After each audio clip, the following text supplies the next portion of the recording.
Okay, everybody. So this is a fun and informal episode of Victoria, BC Talks. I have here Caleb Isaac again with us today. Caleb has been gracious enough to do a couple of episodes previously. And I thought now that I've come back from Turkey, I was in Turkey for 6.5 months. And Caleb has family sort of identity and history and culture from abroad as well. Why don't we talk about sort of our alter identities and sort of the other ties that we have to countries outside of Canada. So that's what this episode is about for your own interest. And I think for our own interest as well. And it's a great chance for me to kind of defragment from debrief from my trip abroad because I'm still adjusting to the time zone and to life back in Canada. There's always a bit of reverse culture shock, I find, when I come home. So yeah, so I'm going to let Caleb start and take it and sort of take it away from here. Sure. Thank you, Adrian. I'm glad to be back again. Always a pleasure. Yeah, definitely we see the difference. If you've been for anyone really, you see the difference when you've been halfway across the world for a certain amount of time and then you come back, then you realize how we see our own home as this isolated place and it becomes our world slowly, but we realize it's only a fragment of the bigger world that we live in. So I know you spent time in Turkey, and then obviously, as you know, but I guess the viewers know, I'm from Eritrea, which is a small country in the corner of East Africa. I was born there. I moved here when I was young because my parents wanted to come here for a better life, but I still have very much of a connection to that place. It is my culture, it is my original home, and it's completely different. It's a whole different world from here. You might be able to connect it to other places, like Italy has a lot of ties with that place. It is a colonial. There was the colonial master of the country, was Italy, but they built most of Asmara. So when you see the country, you might see those connections. But when you look at Canada, it's completely alien, which is a nice thing at sometimes, but also it makes it difficult too. Yeah, and Victoria in particular, we're like even Canada regionally is so different, right? Yeah, definitely. So you were born in Eritrea. What year were you born? I was born there in 2001. 2001. And then how old were you when your parents came to Canada? I was just maybe over a year. Okay. Yeah, I was a young baby, very young. And what was the culture and the political climate in Eritrea in 2001? Just out of curiosity, was that like a motivation for moving? And just sort of what was Eritrea like when you as a baby came to Canada? Sure. I'll give you a little backstory for that part, actually. So Eritrea was in a 30-year independence war, like with Ethiopia, because Ethiopia was ran by an imperial dynasty and then later a communist dynasty. So during that period, Eritrea fought for independence. In 1991, they won independence. And the period between 1991 and 2001 was more or less decent in the country. There was a lot of optimism, a lot of euphoria. I think it's a good word to use because we were quote unquote free. But in 2001, in September 2001, a month after I was born, there was actually quite of a political purge. A bunch of the high-ranked politicians and journalists were vouching for more diplomatic reforms, a creation of a constitution. A lot of things that we were hoping to see as Eritreans in that 10 years had not happened yet. And everyone who came up and stood out in 2001 has never been seen again. So I think, that definitely has to do with why I'm here for sure, because it's no coincidence that we left just a year after all of these situations. And on top of that, my mother she was in the military academy, forced national service for every person. It can go as long as indefinitely. And, my father obviously did not want his wife bearing his child to be in a national service for God knows how long. Yeah. Sorry, so your mother was in the national service, like the military? Yeah. In Eritrea, do both men and women have to do service? Yeah, because the tradition goes like this: is the rebel fighters who won independence were both women and men. Wow. So, ironically, the only real equality there is for citizens is anything a man can do, a woman can also do in that country. But there's not many opportunities for men or women over there, anyways. So, that's the biggest issue. Yeah. And sorry, just to finish off on the military service point, just because that's one I actually had forgotten about in our introduction when we were just talking before we started. But in Turkey, there is also mandatory military service for each male citizen. Just curious about in Eritrea, you said it could be indefinite. Is it a fixed term or? It's as long as they want you. It's Wow. Eritrea. Turkey has been criticized for its lack of democracy or whatnot, but Eritrea is not a lack of democracy. There is no democracy. There is no such thing. The word can't even. You say the word democracy, you'll probably be in jail the next morning. It's that bad. Yeah. And yes, please careful as we do have this discussion. I mean, there are certain things that I won't say about Turkey or against Turkey just because I can't say those things. I physically cannot say those things. Otherwise, when I go back, there could be a problem for me. Right. And I've just come to accept that as a reality. And I mean, we've had an episode on free speech before, and I think it's great to talk about free speech. And I think there's a time and a place for it. But it's one of those gray areas where, do you want to see what sort of life do you want? And yeah, so for me, like there's certain things. So for you, when you have these conversations, like, and you do go back to Eritrea, you don't go back to Eritrea? I don't go back for that reason. Yeah, Oh, I'll go wow. back to Ethiopia, but we've sacrificed that, Wow.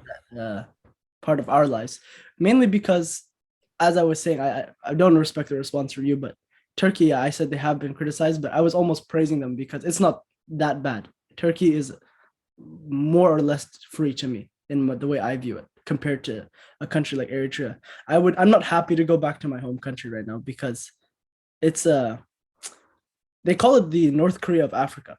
And if anyone here knows about North Korea, it's known as probably the biggest dictatorship on earth. I would argue that Eritrea is just as equally a dictatorship in the sense of the government structure. There's only one rule of law, and it's whatever the head of state says, and that's it. And way too many people are arrested on a weekly average. You've never seen anything like Eritrea in that sense. It's Bill Clinton once said, once they gained independence, that Eritrea should have been the model state, the model reform country for Africa, because that's what everyone thought it was going to be. And that's the most disappointing part about it. We fought for 30 years as an Eritrean community for independence. And then now it has been officially 31 years this week that this new government has came in and done absolutely nothing, if not made the country worse. So, yeah. By comparison, how does Ethiopia stack up in terms of democracy and freedom? And that's a little bit of a controversial one in my because Ethiopia had an independence war simultaneously with Eritrea. Eritrea was a big part of that independence war. There was I don't know if you're aware of the war right now in Ethiopia. It's kind of an extension of those independence wars.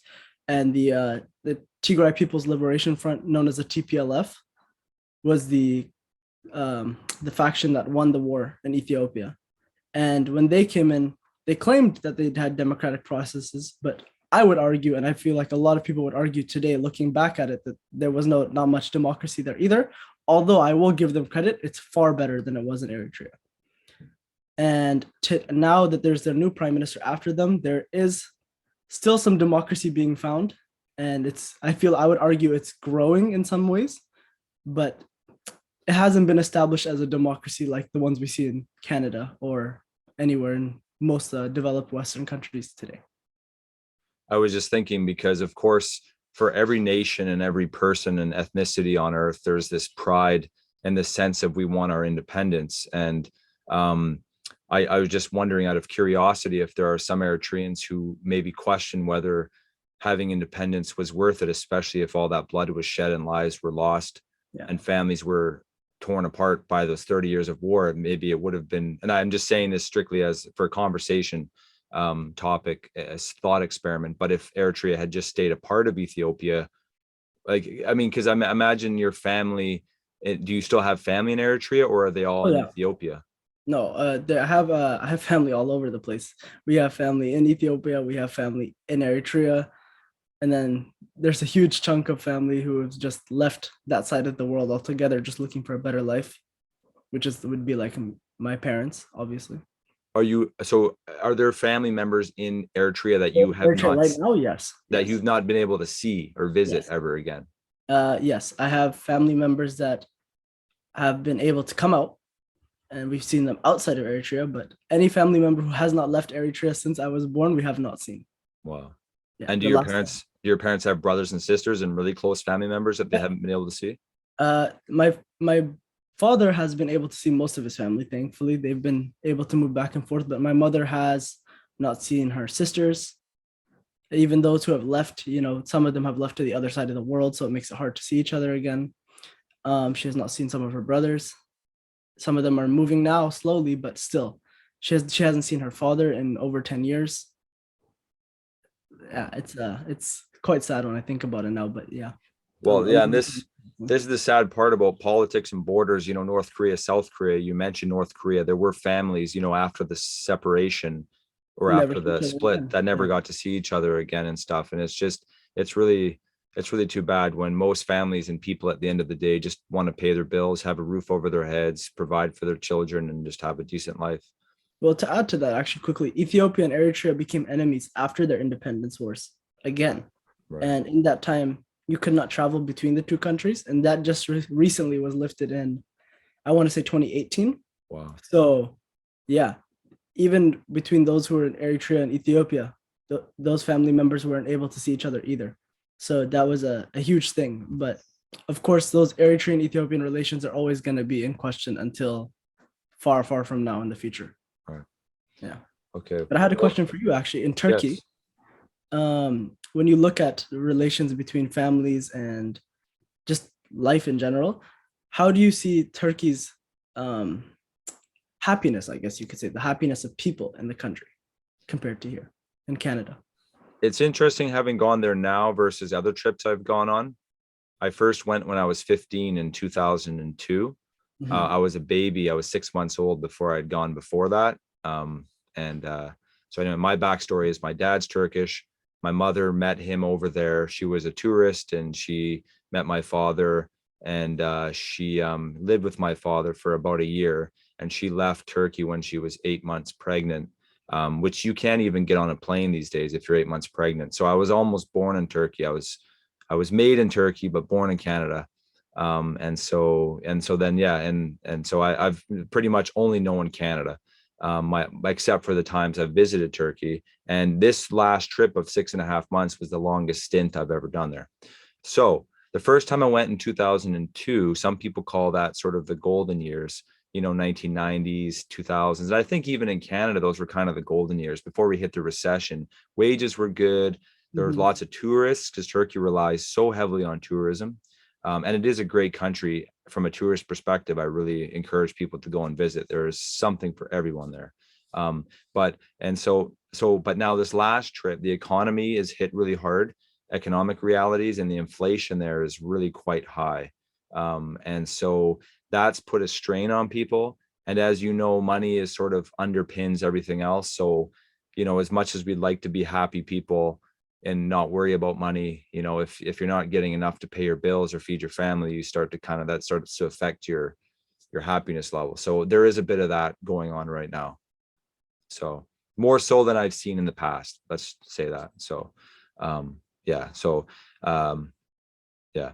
That aside, we did mention that we would discuss family, and I think family is a sort of is a cornerstone of Turkish society, as it probably is for Eritrean society.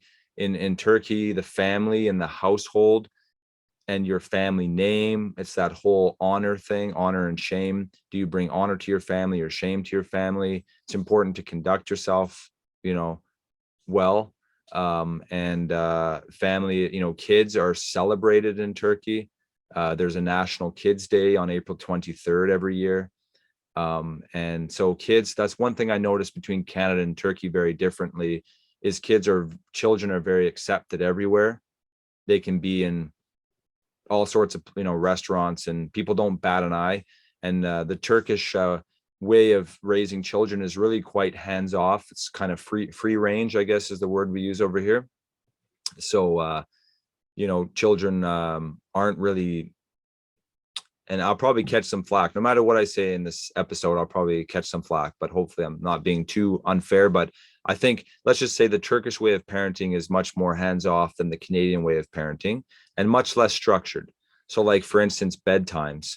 right? There isn't really, again, there are different people everywhere you go, but I would say it's common to find in Turkey where there isn't a set bedtime for children. So children just fall asleep when they fall asleep, where they fall asleep, and you just put a blanket over them or move them to bed. And that's how it is. So kids can be up till 10, 11 o'clock at night, which, and I'm not judging it, it's just a different. So for us with a little bit more structure and routine, especially having a 1-year-old, that took some adjusting for us. So Yeah. yeah. How's family life in Eritrea?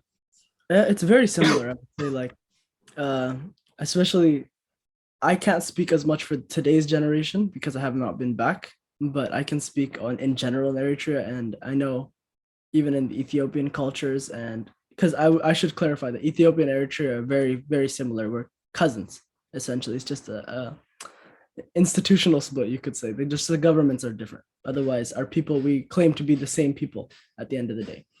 Um, but the cultural difference is definitely there because, like you said, it's more hands off for sure in Eritrea also. You know, kids are out. They just tell you, I'm going out with the friends, and God knows where they are until later on, you know.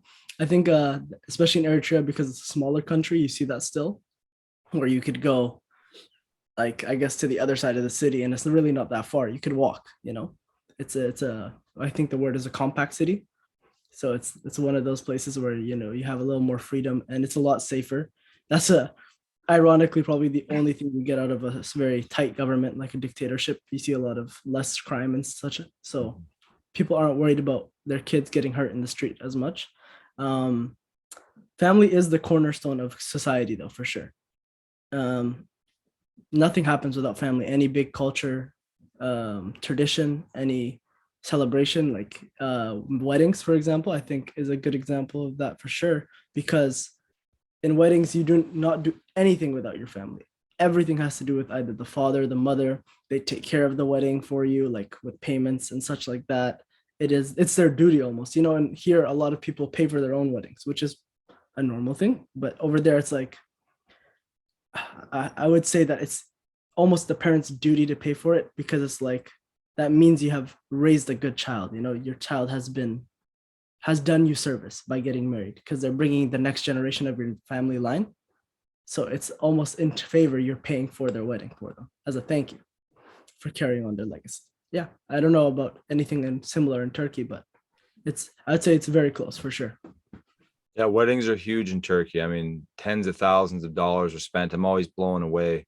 Um, and it's sort of the one day where the woman really gets to be sort of the princess, and sort of just all decked out and no expenses spared. And the couple is very much celebrated. It's probably less focused on the bride than sort of Western culture. Like it seems like the bride is sort of the focal point, but it is sort of, I remember sitting with my dad's wife once, and she grew up in a village and sort of a harder life. And we were just remarking at how sort of after the wedding, it's sort of, you know, the duties get to be much more. So the woman will be caring for potentially 1, 2, 3, 4 children in the coming years and doing a lot of washing and housework. And so this wedding is sort of her celebration. Of course, modern society, you know, Turkish families are having less children, so maybe only one child, and the woman is working outside the home. But traditionally, in smaller city centers, in more traditional families, and maybe 30, 40 years ago, that woman could expect to be sort of very much working, living the life of a hardworking housewife.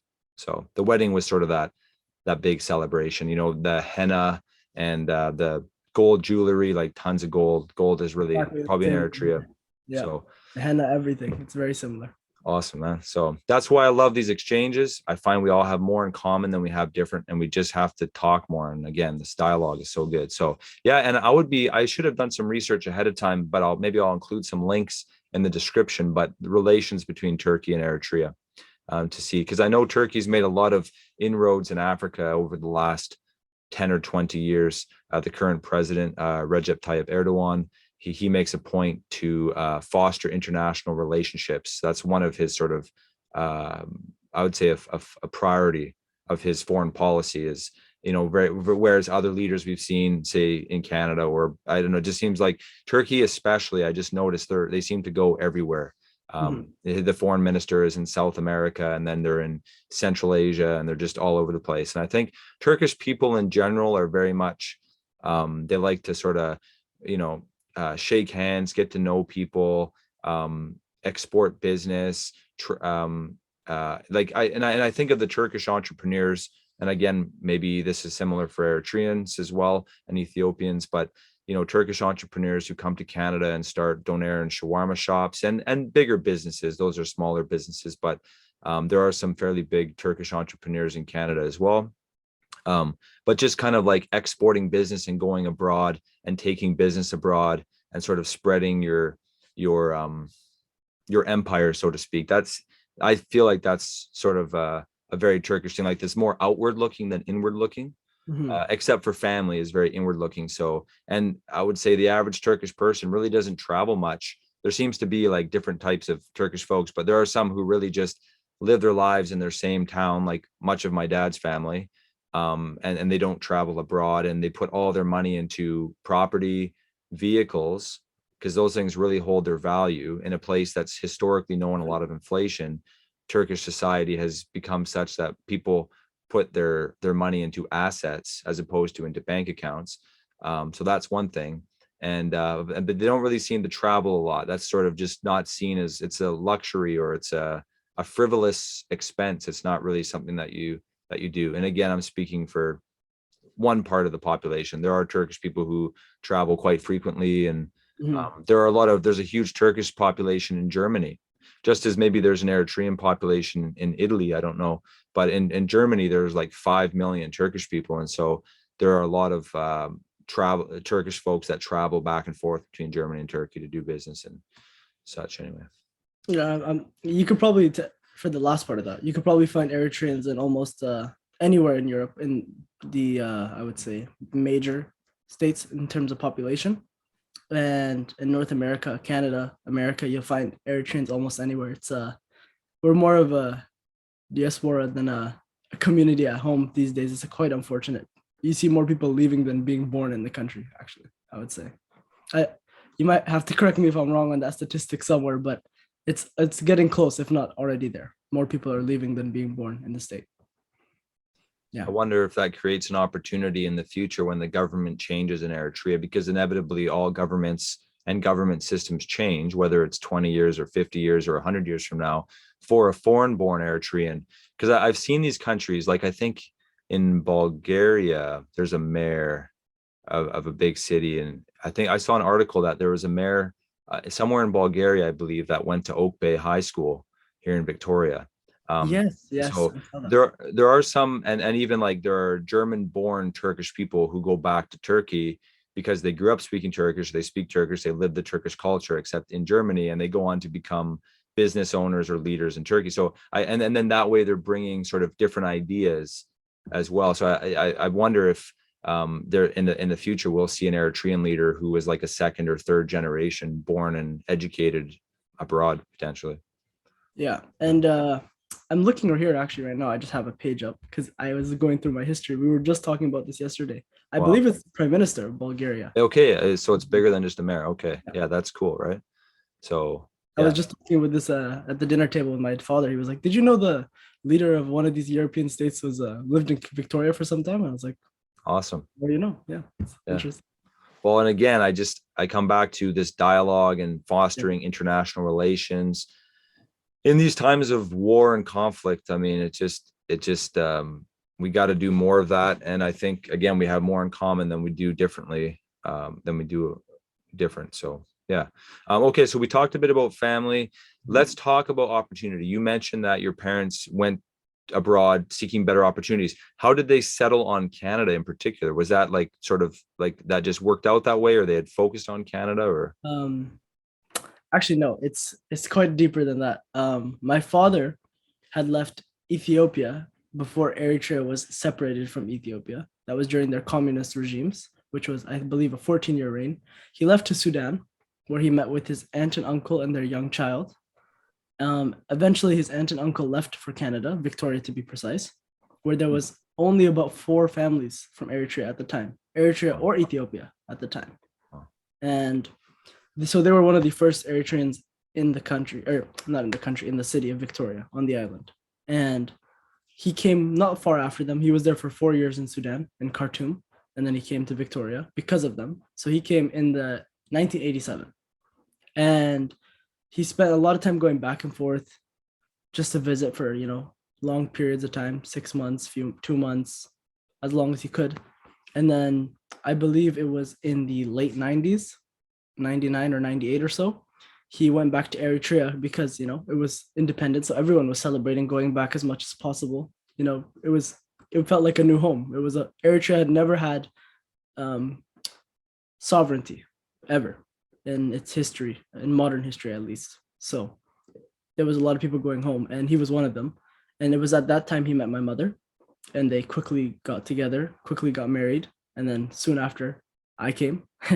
And at that time he was here going back and forth, and so obviously my mom wanted to come where he was, and I was supposed to be born here, but things didn't work out the way it was, so I was born there, and then we moved here eventually to join with my dad. So there was a period where actually when I was born, my dad was not in Eritrea.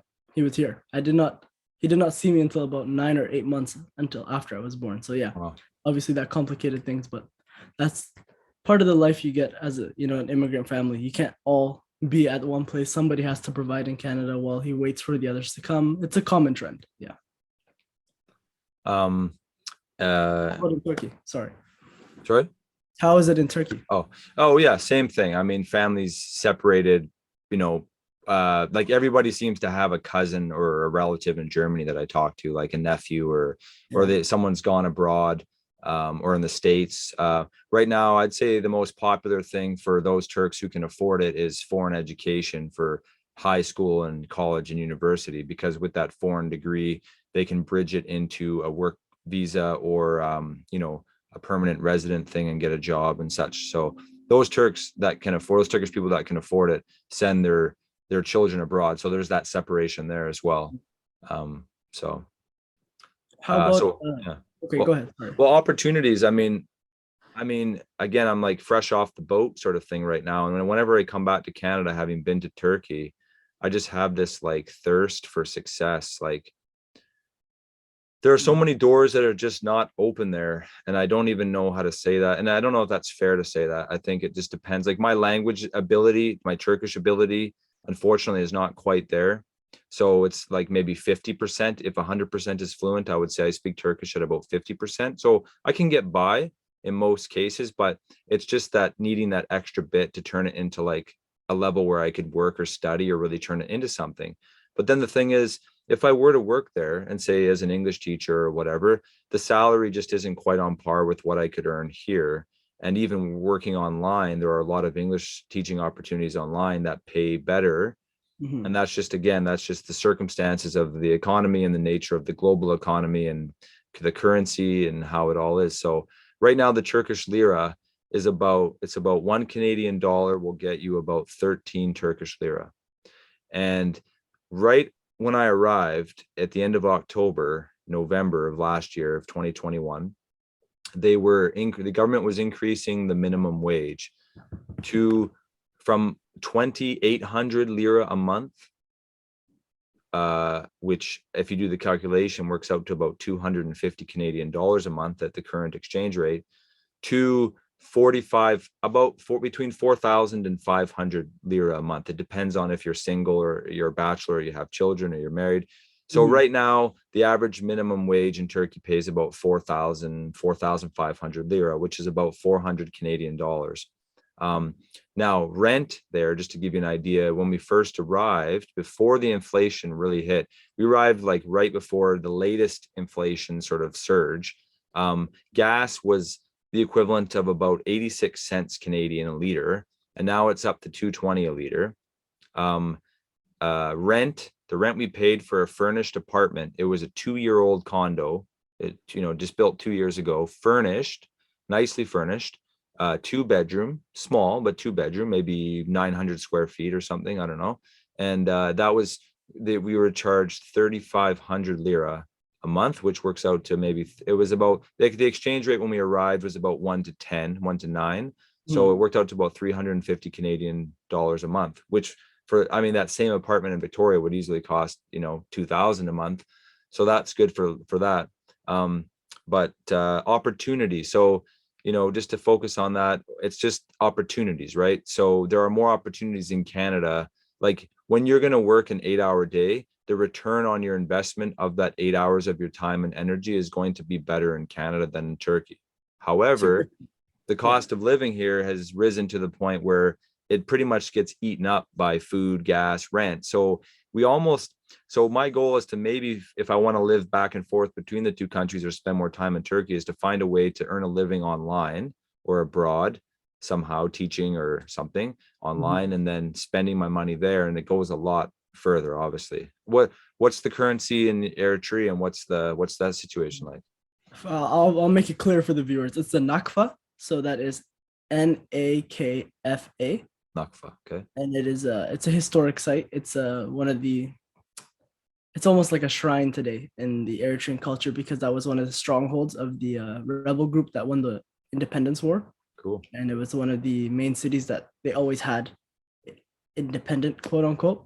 So yeah, that's why they named the currency after it. But opportunity wise, if we're gonna go that way right now, is it's pretty bad. They closed their only university in Asmara, which is the capital, the city you see behind me. They closed their only university there decades ago now.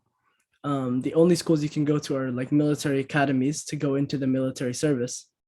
And you only do well in those military academies if they find a use for you. So let's say you're really good at computers, or let's say, oh, this guy's really good with chemistry, we can use him. Then you'll get a higher position. Otherwise, I'm probably going to go in the military academy to become everyday troop, which is not a bad job, I'm saying, but it's not everybody's wish to be that, is it? But turns out that's probably the only good job you could secure, unless your family has owned a business for generations or a nightclub. And even those businesses are deteriorating now with the lack of maintenance in the country, lack of population. It's that is as funny as it sounds, it's becoming a problem. The streets of the capital are becoming quieter and quieter every day. In 1991, when independence hit, everyone was outside all day, every day.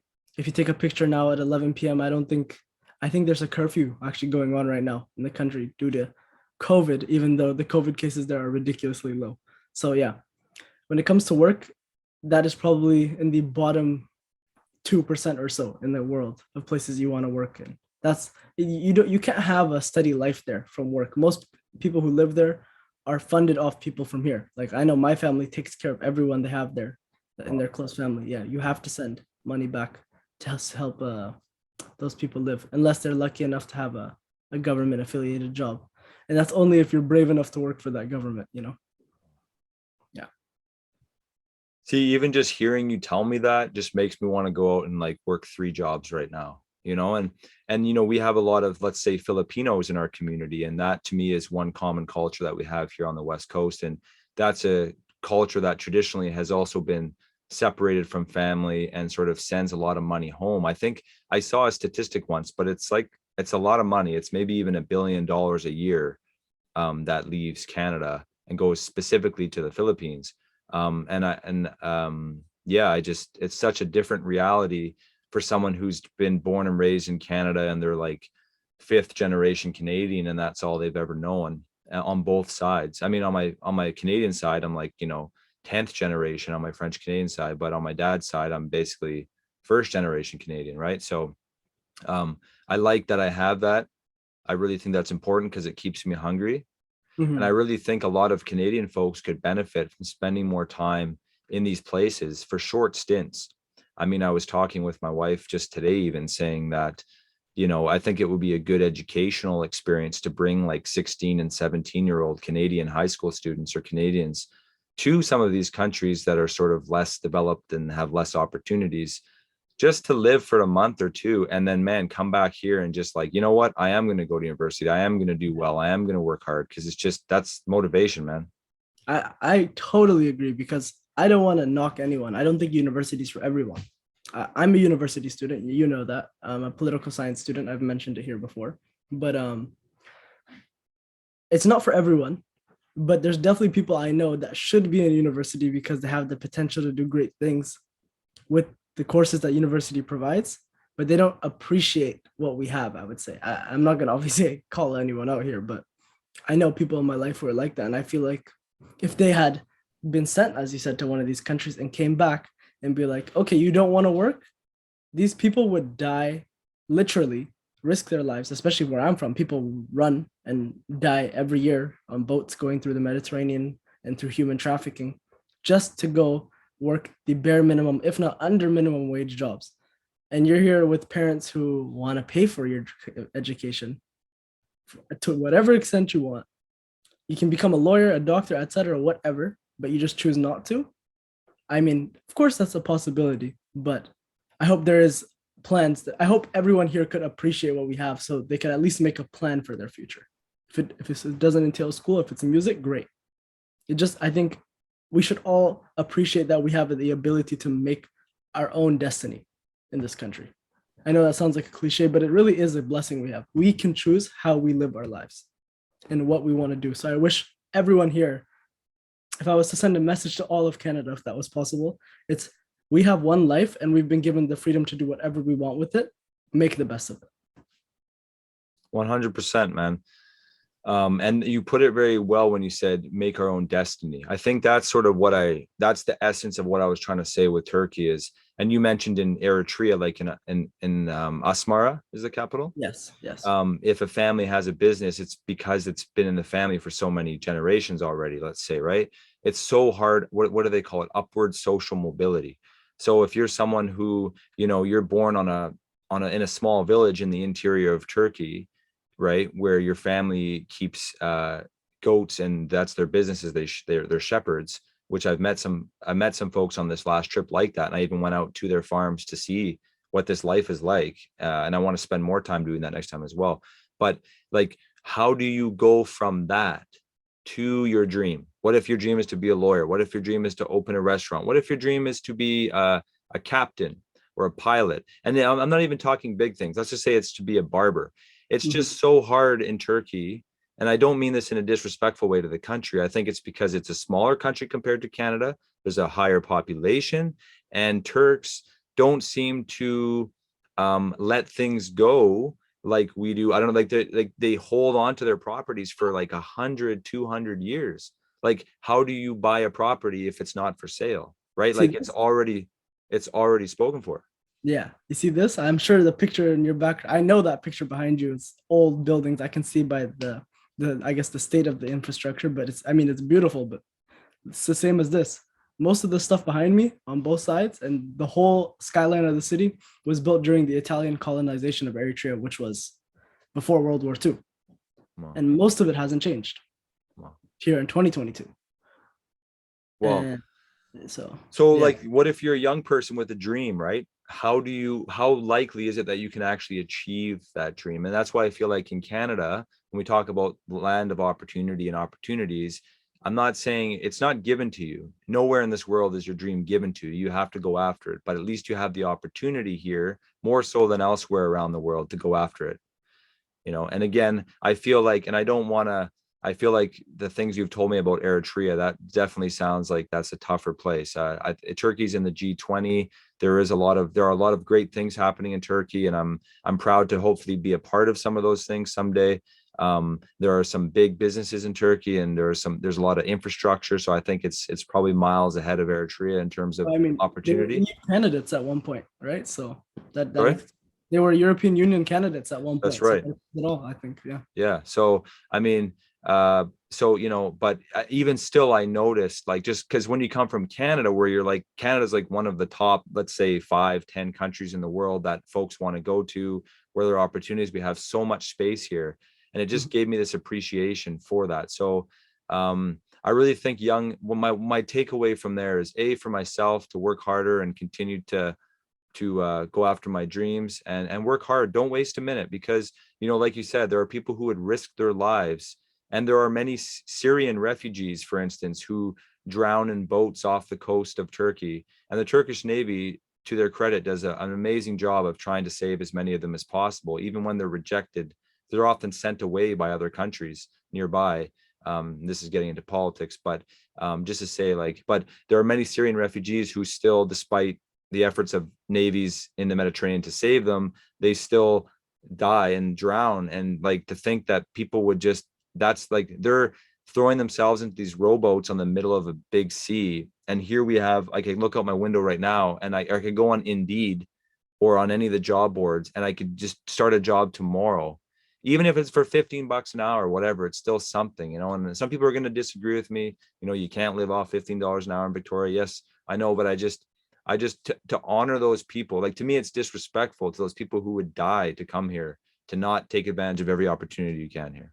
Yeah, 100%. I So, know. I know it's tough to live here, and I think one thing we can acknowledge about both countries is, well, I'd say especially for Turkey is, yeah, you make less, but life costs less too. Like you said, to put it simply, life costs less. But when life costs less, almost always the opportunities you have with life are going to be less. It's going to be limited to a great extent.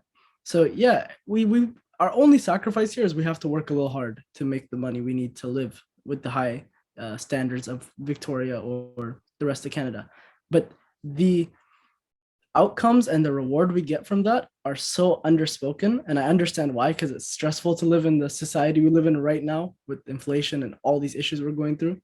But the rewards we get from being able to live here, being able to live in a fully democratic country where we have opportunities, is beyond anything I could ask for.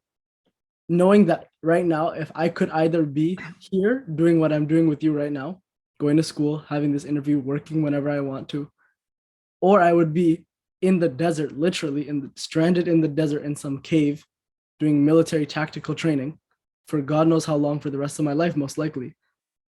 I'll pick whatever you throw at me in Canada over that lifestyle right now, for sure. Yeah. So that motivates you then?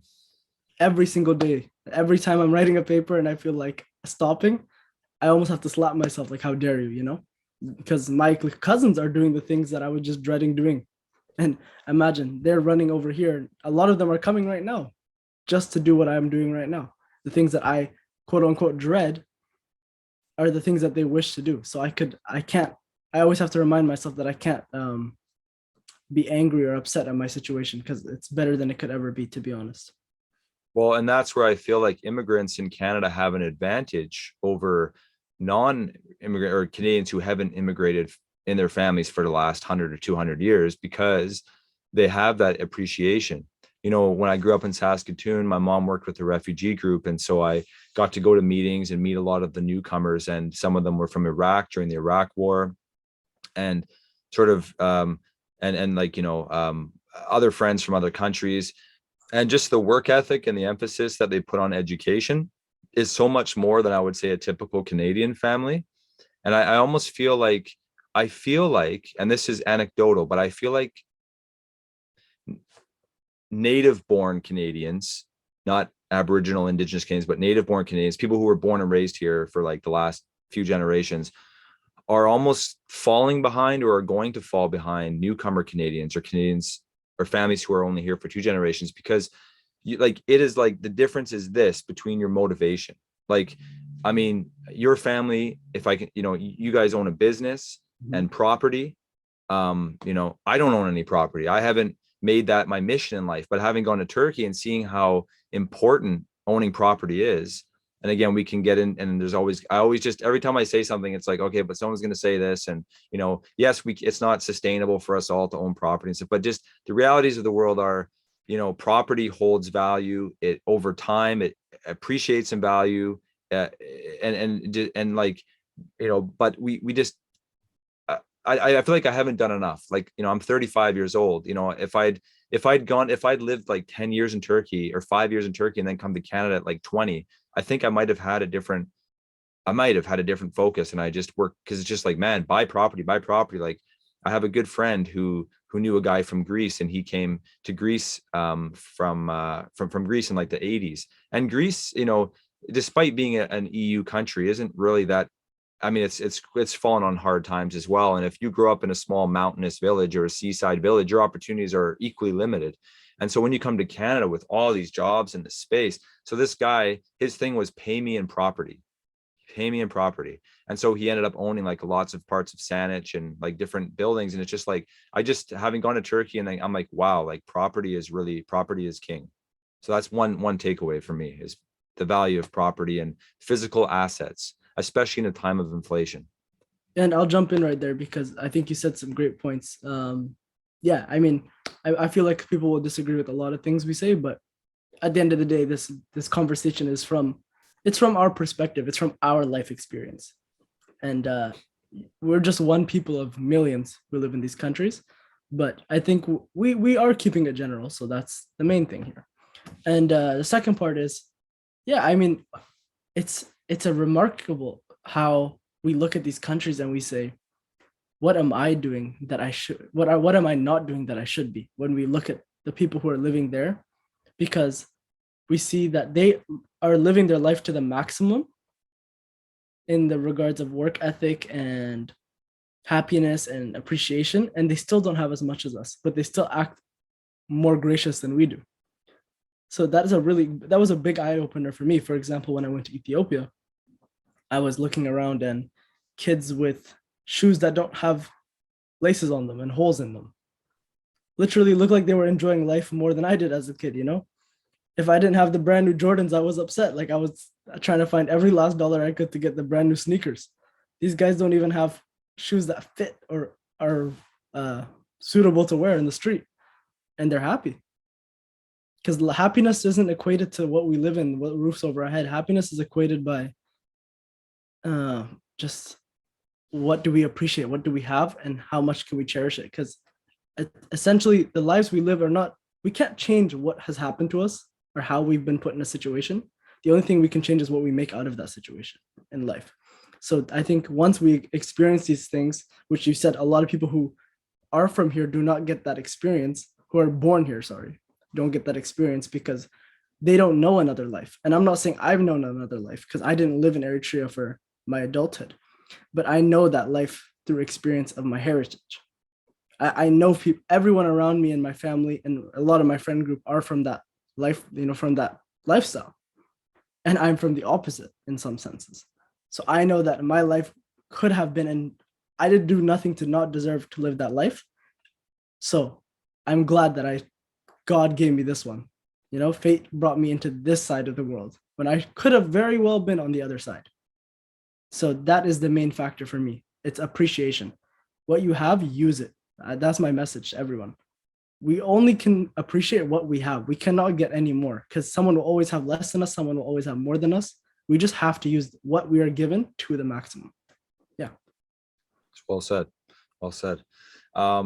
Okay, let's go on then to, so that we touched on opportunity. If we can, let's move on to, unless you had any other thing to add, but it sounds like you closed it off really well there. So yeah, no, only one thing I was going to say is you're only 35, Adrian. You've done a lot with your life. My father didn't even open the restaurant until 38. He moved here when he was 21. So think about it. well, he had to learn the language and stuff too. He had a bigger hill to climb. He did, but you know, everyone's path is different. That's right. 100%. You're doing well with yourself. Good. Cheers, brother. On a personal note, yeah. Cheers, man. Well, may we all, just on that note, to close out the opportunity segment, may we all work hard for our goals. There is one thing I wanted to say, and I was kind of debating whether to say it or not, but I just wanted to finish on the point of, are Canadian young people at risk of falling behind their immigrant or newer Canadian counterparts? Do you think that this is, and I'm not saying it's good or bad, I mean, as a half Canadian, sort of native born Canadian, I almost feel for my fellow Canadians who I feel like don't see what's coming. Like, you know, if you look at global politics and you see the power players out there and sort of where the economy is going and which countries might be on top 10, 20 years from now, and you look at the assets that are being bought up in Canada, and again, everyone has we could get into it, but I don't feel like these folks don't have a right to those things.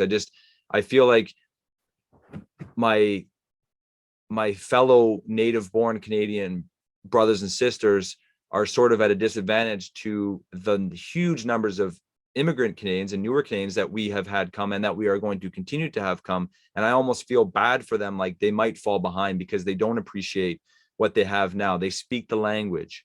That's huge in and of itself. Speaking the language, honestly, having only the ability to speak half the language in Turkey just put me on such a back foot all the time. And I really came home like, oh God, it's so nice to go to the grocery store and I understand every word the cashier said, or just the smallest things, right?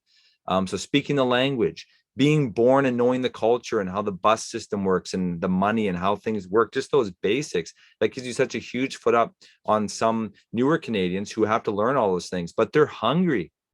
When I'm on Facebook and I'm in like on a Facebook page about investing or day trading, and there's an Indo-Canadian talking about, I just came here 6 weeks ago from India and I want to get into this. And like, there's just so much hunger, right? Because it's this land of opportunity. Like the same as I said, I have that fresh off the boat feeling. Like I just got touchdown in Canada. It's like, man, I've already sent out like 15 job applications and reached out to all my old contacts. I just want to hit the ground running. And if you're you get complacent when you're here too long. I think native born Canadians should really make a point to go abroad and then come back. And I'm not saying that as a judgment thing. I just, for their own sake, because honestly, it really is easy to get complacent here, especially in Victoria, because we're like the far end of Canada, sandwiched between the Pacific and this massive space. And life kind of just hums along here until you don't notice it. And then 10 years from now, you can't afford, there's people who can't afford to live in Victoria whose grandparents came to Victoria. What happened? Like it's just, they made a few different decisions educationally, financially, family-wise, that led them to a different place. Meanwhile, you have first generation Canadians and second generation Canadians who are starting businesses, buying up properties. And again, it's totally, this is the land of opportunity. Have at it. I hope, just for the sake, I feel like allegiance to my Canadian born, fourth, fifth generation Canadian cousins, to say like, I hope so I don't know if I'm making any sense, but I just like, I really, one example is the Indo-Canadian community, which is very strong here in British Columbia. And, I think a lot of gas stations are owned by the Indo-Canadian community. Trucking, a lot of the Indo-Canadian community has made inroads into trucking, and historically it was logging. And it's just so humbling, as like the seeds that their grandparents and great grandparents planted so that they could bear the fruit from the trees. Yes. And they are bearing the fruit because they just keep expanding and building on what their grandparents did for them. Whereas I feel like, Canadians who have been here for quite a few generations have just maybe lost a bit of that hunger, that motivation. Can I jump in real Totally. quick?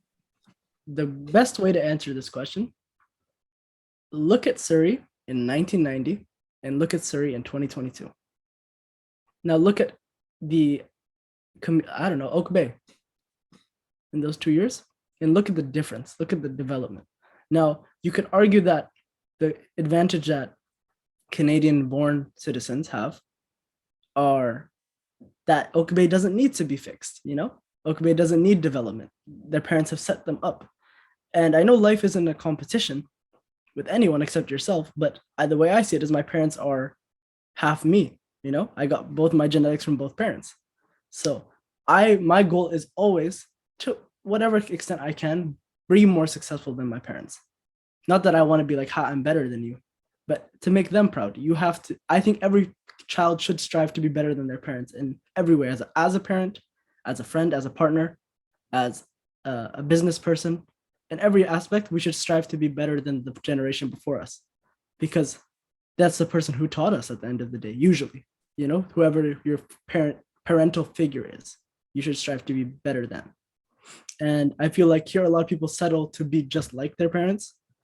And I think that's a big problem, because how do you move forward? Because society is not going to be the same one your parents grew up in. It's going to be harder. It's going to be tougher. And I think there's a famous saying that goes, tough times build strong men build easy times, and easy times build weak men.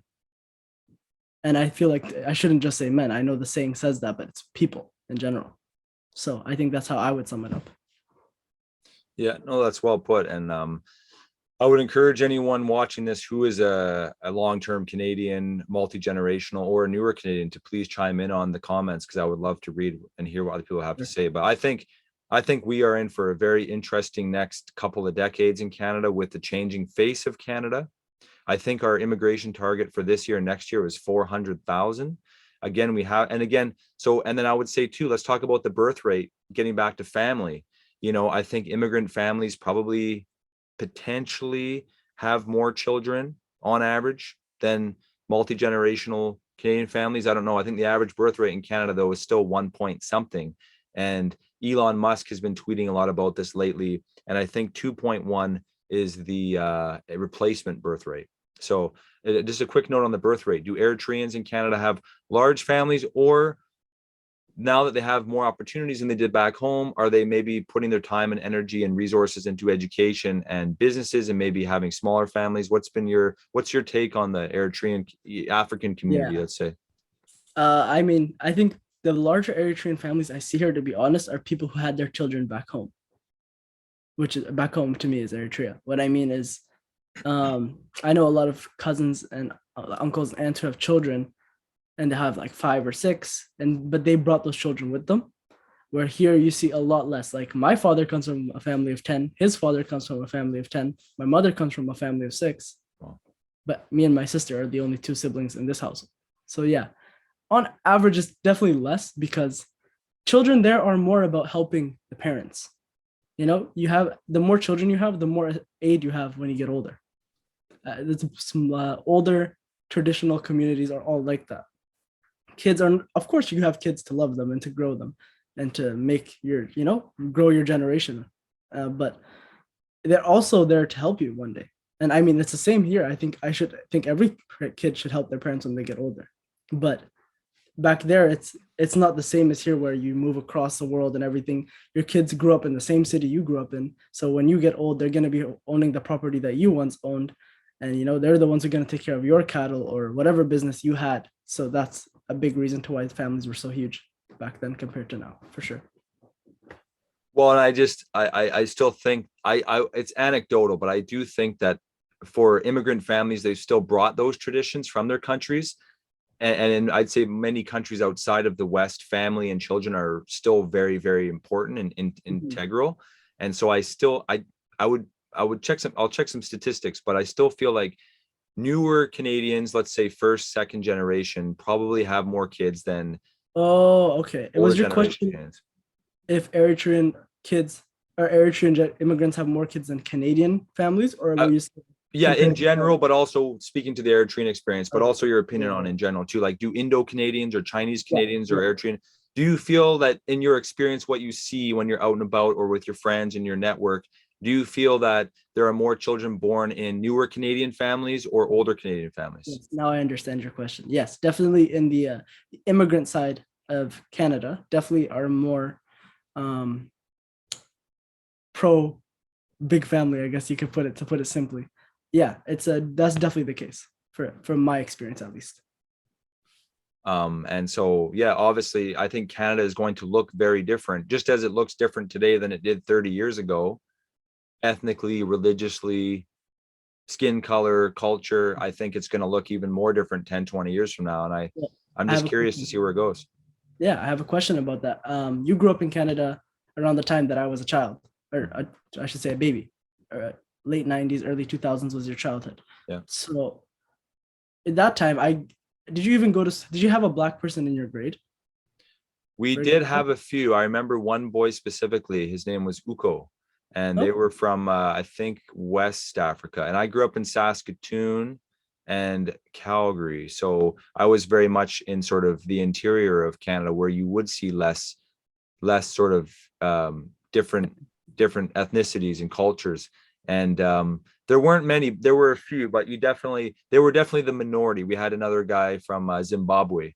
His father was a doctor, and so they had come from Zimbabwe, and so there were a few. But obviously, if I can remember them, there were that few, right? That yeah. and then there was maybe one or two Filipino students, and I think Greek was sort of as foreign as it kind of got in Saskatoon, because they were like the second generation, and that was Mhm. for Saskatoon, which is traditionally, well, Ukrainian is very strong in the prairies, but Yeah. they were like third, fourth generation. So yeah, I would say African and Asian, and South American would be very rare at that time. But even nowadays, it's probably changed. It has changed, I know, drastically, the face of Saskatoon just in those last 20, 30 years. And I was just using that because I think we grew up in such different times, but so similar in so many ways also. But in this sense, it's different because I remember my school and there wasn't that many black people. I could obviously remember them all as a black person, and I'm sure other people did because it wasn't that many. But Right. Indian, Southeast Asian countries, as in the Philippines, China, Japan, Korea, South Korea to be precise, it was like immensely a difference, I guess, from what you probably grew up with. Right. And I like that a lot because I feel like we it's making our country more into the standard of what we claim to be as a multicultural nation. And yeah, I mean, I just wanted to point that out as a difference, because then my children's generation is going to be a huge difference from that too. So I feel like Absolutely. that's where that advantage you might talk about that immigrant born families and their children have in the workspace. We'll probably see that in the next generation or two for sure. Definitely. Well, and Canada is a unique place in the world because you have a coming together of so many different cultures and religions. It's almost like a big, I, it's not a melting pot. Maybe it's because it's not, I would definitely not describe Canada as a melting pot. I still think people very much hold on to their cultures and traditions more so than, say, the United States, where my understanding, but I still think maybe that's changed too, is that they're more of a melting pot compared to Canada, which is the cultural mosaic, as they Yes. call it. When you go to Toronto, because we were just in Toronto last week, coming back from Turkey, and Toronto definitely feels international, right? So I think growing up as a young Black person in Toronto, or Asian person, or South American person, I feel like you would definitely have a different understanding or idea of what the face of Canada was. Like I really feel um, I feel like I don't feel like I what I like about Toronto is it feels like Canada in that sense. I think if you had to sort of sum up Canada, they sort of create a microcosm of Canada, you would get Toronto. Like it's just every culture, and how does that make you feel walking around a place like that? Does it make you feel more comfortable? Like I can say as a white person, I identify as white because I am mostly white, I would say. I feel at home. I like other cultures and languages and foods and stuff. So that's my perspective. Um, I don't feel threatened by it at all. And it's kind of just like a live and let live kind of place. It seems like people are just going about their own business and doing their own thing. I've been to New York City, similar feeling. I'd hear Spanish on the subway station, and go through like an African American community, and sort of just like, if anything, I felt like a minority sometimes, I would say, in some of these places. So Yeah, well, I'll respond to that. I think we need to have another conversation because we need to talk about the whole race thing. Not like a, not in the political sense, but race itself is a social construct. And I think my feeling towards how I look is relative to where I am, because I think the first time I came on here, we talked a little bit about race, and it's, if I'm with the Black people, I'm the one who's a little bit white, like pigmentation wise. If I'm with the white people in my community, I'm the darkest. So it shows you what I mean by race is a social construct. You're only dark or light relative to the people who are your neighbors. In Africa, the people where I'm from, a lot of the people are on the lighter side, and a lot of the people are on the opposite, on the very dark side. So Ethiopia has a very big diversity there. And there is racism within Ethiopia too, believe it or not. You think we're all Black, but that's only from the outlook you get from Canada. What is Black? What is white? You know? So I think that is very interesting also. I just wanted to add that in. I think we should save that for maybe another conversation, but I like yeah. that you pointed that out, and let's do that. Maybe we'll get a panel with a few other folks too. But what this bridges nicely into, or segues nicely into, is we had talked before we started the show that we wanted to talk about identity. So we've already talked a bit about identity, and this bridges nicely into that. So as an Eritrean Canadian, as someone who was born in Eritrea but grew up mostly in Canada, as someone who has family around the world and in Canada, as someone who maybe feels as much Eritrean as Canadian or more, how do you juggle and balance all that? Your name is Caleb Isaac. Is that a traditional, typical Eritrean name, or is that more of a Western name? That kind of stuff. How do you bridge your Canadian identity with your Eritrean identity? So to start, you call me Caleb Isaac, and most people call me Caleb Isaac, but my name is, I guess you could say, I don't want to call it properly pronounced because it depends where you are, but in Eritrea, we pronounce my name Caleb Isaac. Okay. Yeah, Okay. it's the same thing, same name. That's why I don't mind either pronunciation. And the reason is it's a Bible name. It's the name is religious, so that's why I'm like, people here, we use the name also. So Caleb is the same thing. I go by either. I get that question a lot though, so thank you for asking that. Um, Let's and, stick with the name thing for 1 second. I just want to know. So, because Eritrean script is Eritrean language and Ethiopian language similar or the same? it's the same letters. Okay, It's the letter. They're actually not literally letters. They're characters. right. Same characters. They're pronounced the same, but the language is just different. The way they're spoken is different. So you would use the same characters to write different words. So on your documentation, when you were born in Eritrea, your name said Kaleb Isak in Yeah. Eritrean characters, I'm assuming? Like your birth, you have an Eritrean birth certificate, perhaps? Oh, I believe it is written in English, so with English characters as an Okay. official document. I have to check on that, but I know I definitely have it somewhere in the Eritrean writing too, though. Yes. Because what I was curious about, because I'm fascinated just on names alone, we could talk for an hour because I have my whole story on that too with my name. But when I've had, like, for instance, I had a friend named Ibrahim who came from Iran, and he just went by Abraham here, right? So he just changed it. So, is it a case of your father, or your mother, when they filled out your documentation in Canada, did they just change it to, like, could they have spelt it Kalib to be sound more like Khalib, or was it Caleb because it was Caleb on your Eritrean document? And how do you feel? Like, do you have Eritrean friends whose names are spelt more phonetically like the Eritrean way, or how is that? It's a funny one because there'll be people with the same name as me. Like when we go in our own small community bubble, we're called the same thing, Caleb, Caleb, Caleb. There's a few of us in Victoria actually. And when you look at our name on paper, it's all spelled differently because they weren't spelled here. And then there's other names like, I'm just trying to think, Jonathan. There's different ways to go about it because if some people go by Jonathan, some people have the name Johannes, which roughly translates to Johnny in English. But you see, Jonathan and Johannes, even in our home country, are two different names.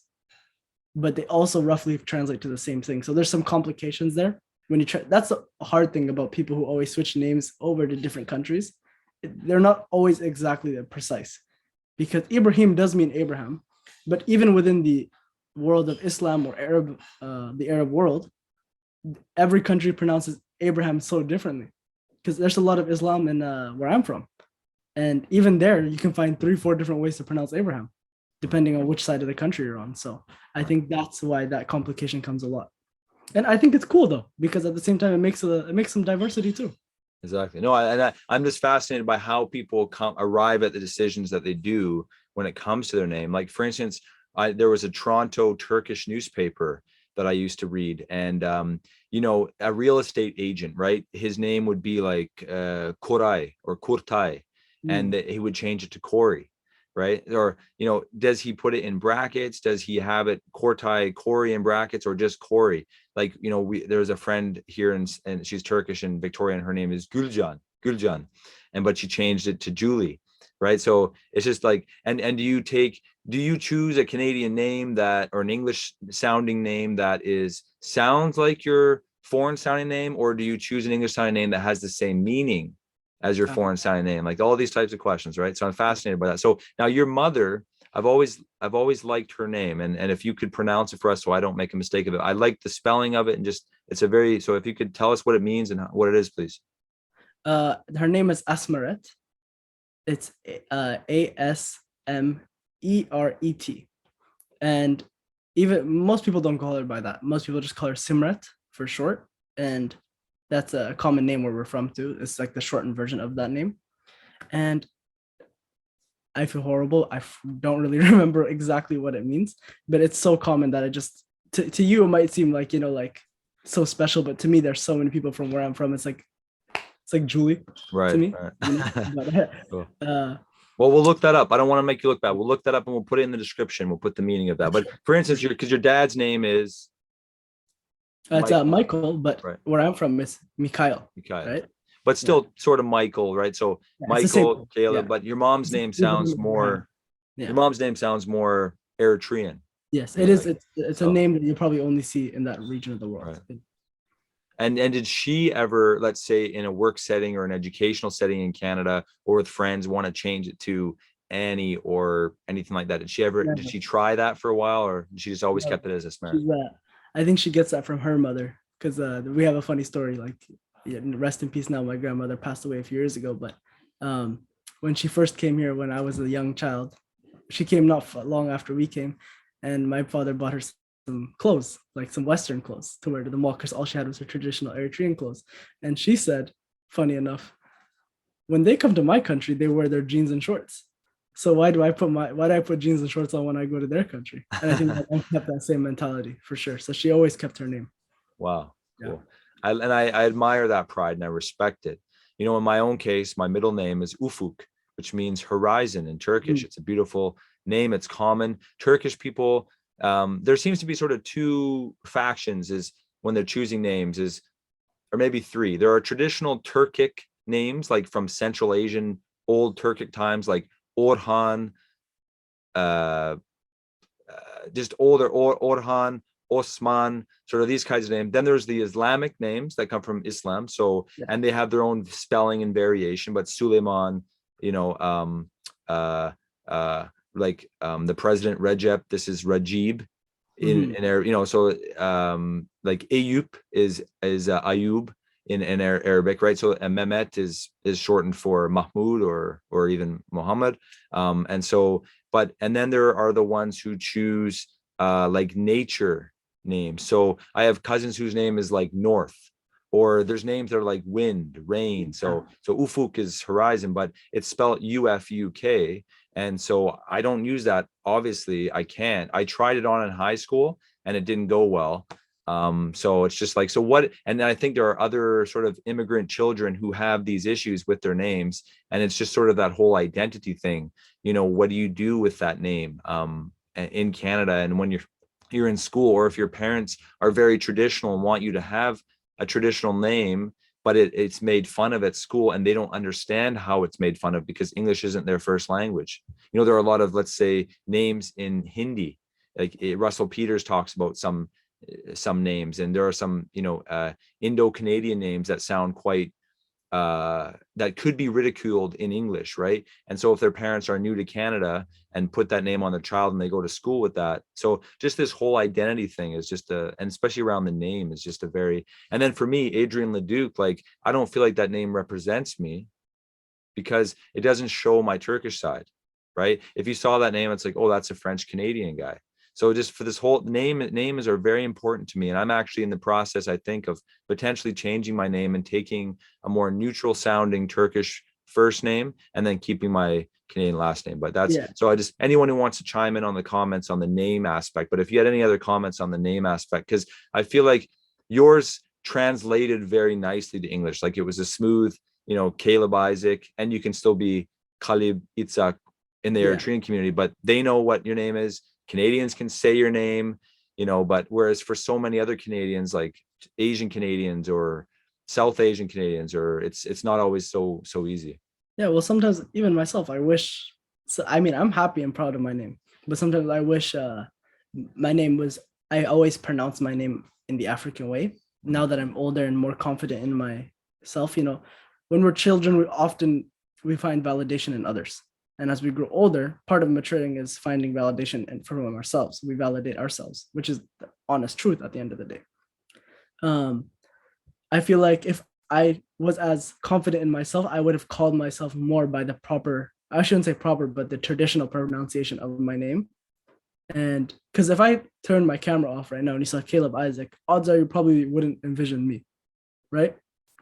But if you saw Caleb Isaac, then you might think, oh, okay, we have something a little bit different here, like in the sense of what you would picture me looking like. Have You you know what I ever mean? showed up for a job interview or something and you were given a different reception than you thought, or a Zoom call maybe during the Oh, I've pandemic? I've been told all the time, oh, you look nothing like what I thought you were going to. Wow. Wow. And I don't take offense to it because I know what they mean. It sounds a little rude, but I've never been negatively uh, it, greeted when they see me because of what they expected. But I've definitely been told like you don't look like I thought. And yeah, I know it sounds a little rude, but I don't take offense to it because I understand. I have to be a little understanding. Most people here aren't adjusted to different cultures and stuff as much as someone who was born from somewhere else or someone with a heritage as yours would be. So, you got to let the small things slide like that sometimes. Is there a matter of pride for you as a proud Eritrean Canadian to have a name that's maybe more like, do Eritreans use middle names? Do you have another name that's more like a traditional? Have you thought to maybe adopt the second Eritrean traditional name or? In Eritrea, actually, this is something I forgot to mention. Thank you for bringing it up. We do not actually have last names. We have your father's name.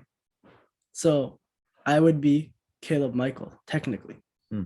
But when we moved here, my whole extended family, most of them at least, have agreed to do this. We adopted my great grandfather's name as our last name because the first generation to move here, which is my great aunt, her father, that was her last name, right, in Eritrea. Wow. So when my father moved here after her last name was Isaac because that was her father, my father's grandfather. So he took that name too. And then that's my great grandfather. So I took that name.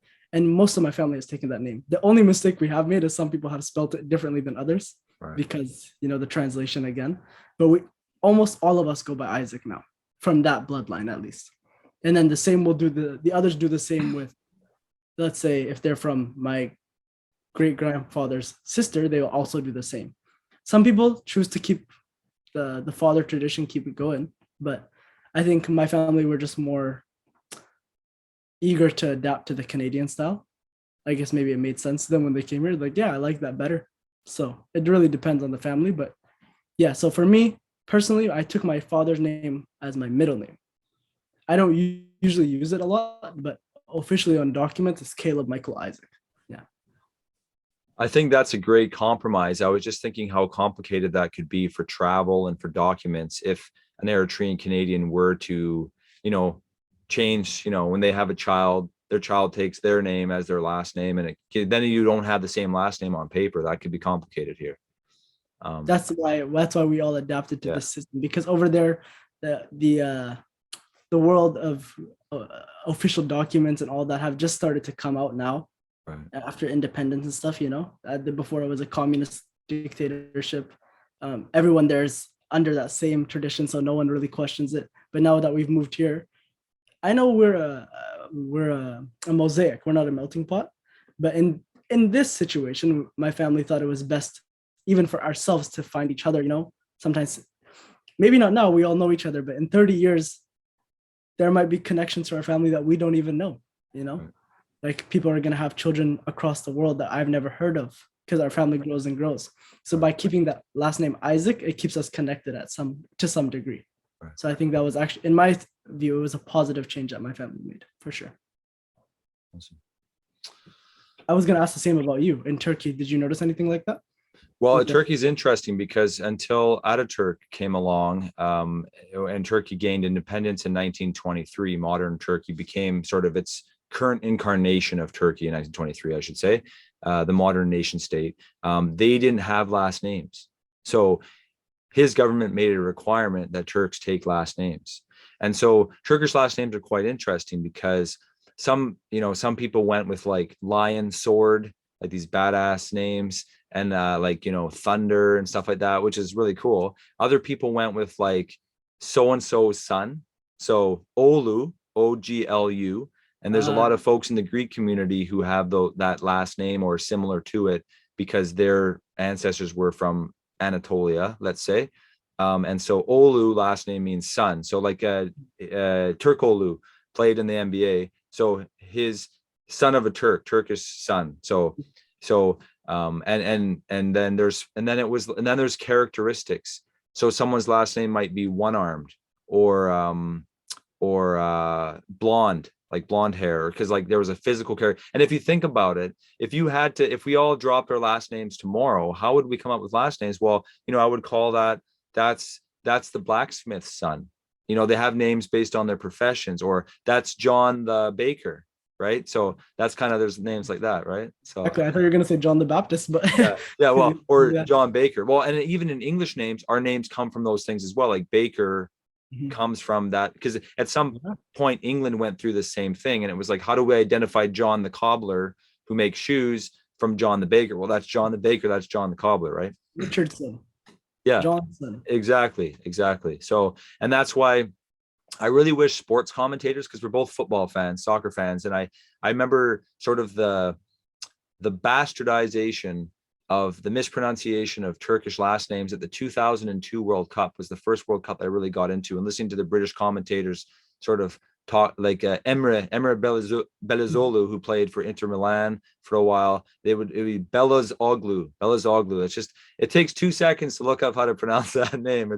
There's one today, just like Kalinoglu. That's the one they always butcher. They say Kalinoglu. Right. Have you ever heard that one? I haven't. Is he playing the NBA or in football? He's in football. I think last time I remember seeing him, he was in Milan, AC Milan. Right. So always call him Kalinoglu, and I know that's not right. Yeah. So next time you know, like if you hear it, you just say in your head, it's Kalinoglu, Olu, like it, because that G is silent because it has the little hat above it. So you just kind of carry the vowel before it. So Olu.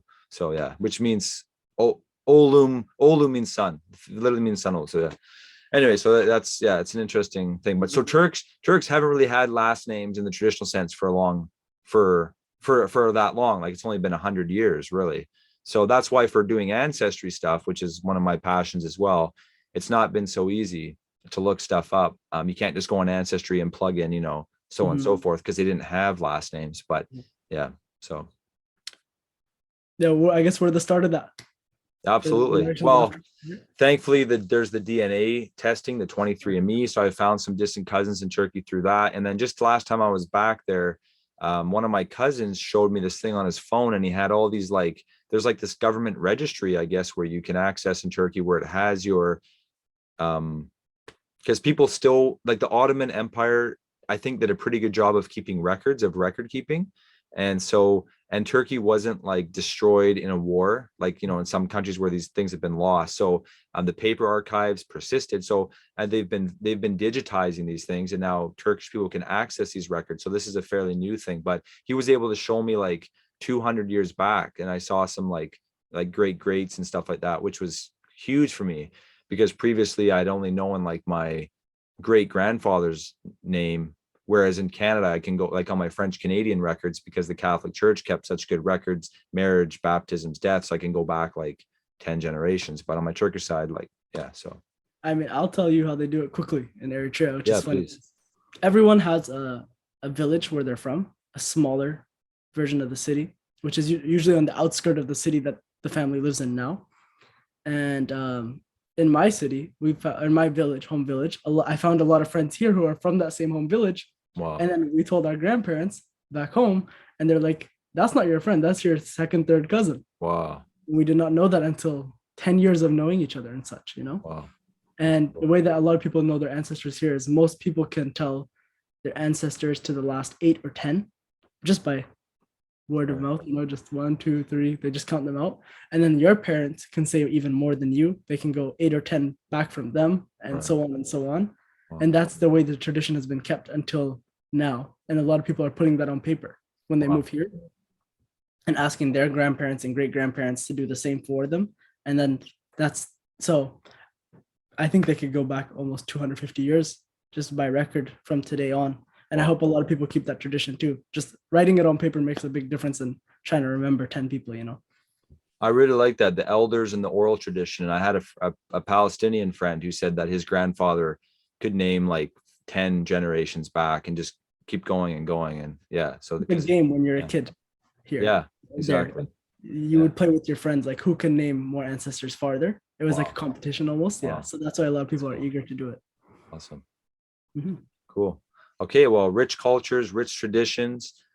Yeah, we've had a great discussion, I think. And for those people watching, Caleb and I will hopefully be having some more discussion soon. And yeah, if you have any comments, please do comment and share your own insights. And yeah. Thank you, Adrien. Thank you, Caleb, or Khalib. Thank you. So yeah.